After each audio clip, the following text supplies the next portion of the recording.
तो एमपी में हल्की ठंड के बीच चुनावी गर्माहट भी है। तो आइए चुनाव पर चर्चा करते हैं कि भाई मुद्दे क्या हैं।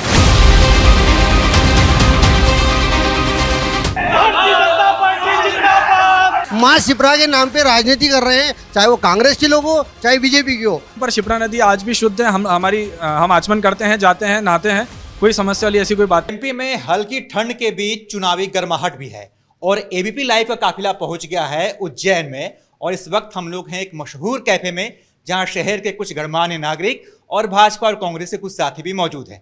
इधर देखें तो ये भारतीय जनता पार्टी के कुछ कार्यकर्ता हैं और मेरे ठीक इस हाथ में कांग्रेस के कुछ कार्यकर्ता हैं। तो आइए चुनाव पर चर्चा करते हैं कि भाई मुद्दे क्या हैं। एक वरिष्ठ पत्रकार साथी भी हमारे साथ हैं। आपका स्वागत है, आप देर से आए हैं। एक वरिष्ठ पत्रकार साथी भी हमारे साथ हैं और ये सियासत को समझते हैं। इन्होंने बताया कि हमारी सरकार बढ़िया काम कर रही है। इन्होंने दिग्विजय सिंह की सरकार की बात की। आपका एनालिसिस क्या कहता है, दोनों में से कौन सी सरकार बेहतर रही? देखिए, मेरा ऐसा मानना है कि आप 18 महीने को 18 साल से अगर आकलित करेंगे तो ये एक भेदभाव वाली बात हो जाएगी।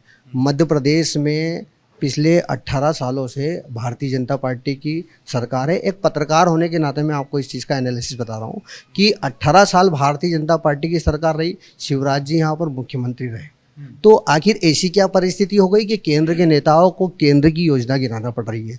अगर आपने विकास किया है 18 साल में, शिवराज जी ने अगर विकास किया है तो आपको उनके कामों को गिनाना था। महाकाल लोक के विकास को गिनाना था, जिसको नरेंद्र मोदी जी ने जिसका उद्घाटन किया था। महाकाल लोक के नाम पर भी लोग आपको वोट देते हैं। आप राम मंदिर को बीच में लेकर आए हैं। उज्जैन के लोगों को, मध्य प्रदेश के लोगों को महाकाल लोक बहुत आसानी से यहाँ पर दर्शन करने को उपलब्ध हो सकता है। लेकिन वहाँ पर आज हम बात करें तो धर्म के नाम पर राजनीतिक दल वोट मांग रहे हैं, लेकिन धर्म में सुविधा उपलब्ध नहीं करा रहे हैं। महाकाल मंदिर में पैसा लागू कर दिया गया। दर्शन से लेकर रुकने की व्यवस्था हो, प्रसाद की व्यवस्था हो, सब दूर जवाब ले लेते हैं। इसका जवाब होना चाहिए। तमाम दावे आप सुन रहे हैं, आम जनता से भी पूछ लेते हैं कि शिप्रा नदी की स्थिति क्या है। शिप्रा नदी की स्थिति बहुत बढ़िया है, शुद्ध है, कोई दिक्कत नहीं है।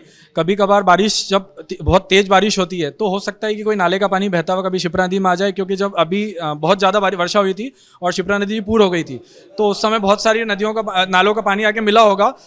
मैं एक बात कहना चाहता हूँ कि महाकाल लोक की जब बात आती है तो भाजपा और कांग्रेस दोनों उसका श्रेय लेने की कोशिश करती है।